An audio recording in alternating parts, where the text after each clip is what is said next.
Where's my tea?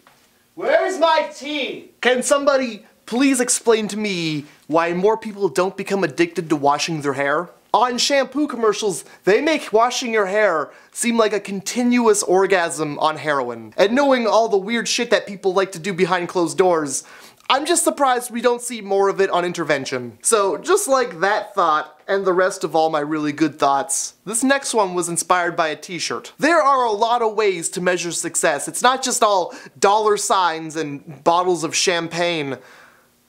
I don't know what rich people like to do. What I'm trying to say is, there are tons of ways to measure your success, because there are so many different ways to be successful. So I've come up with a list of 11 ways to know that you're a different kind of successful. Like, if you've ever made an exhausted sigh while laying down, I mean, you're still successful. If you've ever found yourself in bed on a Wednesday afternoon, that's success right there. You're just building up energy for a big thing you're doing later that day, which sounds pretty successful to me. If you look at a box of Kraft Dinner and it says 2 servings, and that really means 1 lonely serving, I'd say you're success. If you have the luxury of being completely indifferent on the weather because you know that you're not going anywhere or doing anything so it doesn't affect you, you're pretty successful in my eyes. If the word adventure to you means creating a new flavor by mixing 2 existing flavors of jelly beans in your mouth, I'd say you're a brilliant scientist. And don't pretend like you don't feel like a scientist while you're doing it either.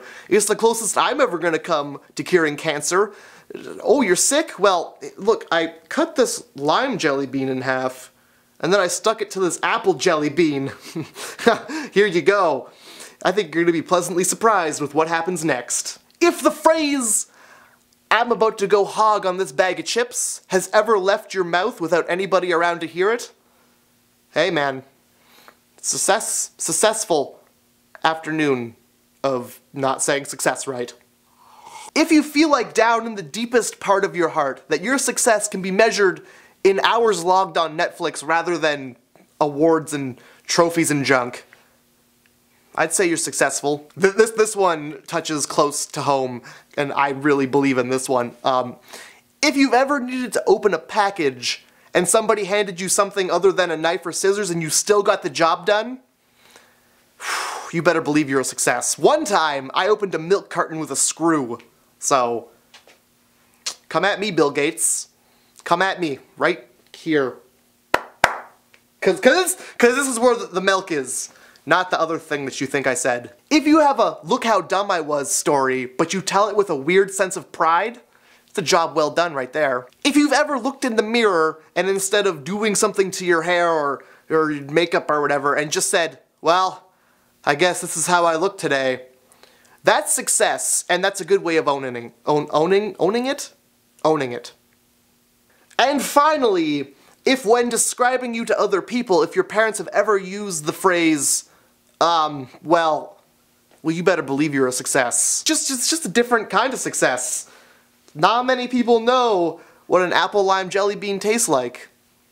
We do. So, I hope this video touched you the same way it touched me. If you like it, give it a like on the little button down there, and if you didn't, I don't care. Go ahead and share it with a friend who doesn't believe that you're successful in the things that you do every day. Well, we're really gonna rub their nose in it, because if anybody is the authority on success and not talking properly, well, you better believe it's me. And I'm your friend, so I got your back, alright? Let's go stab a monkey. Let's go. I'll see you guys later. No monkeys were actually stabbed during the making of this video. I promise. I promise. They were only cut.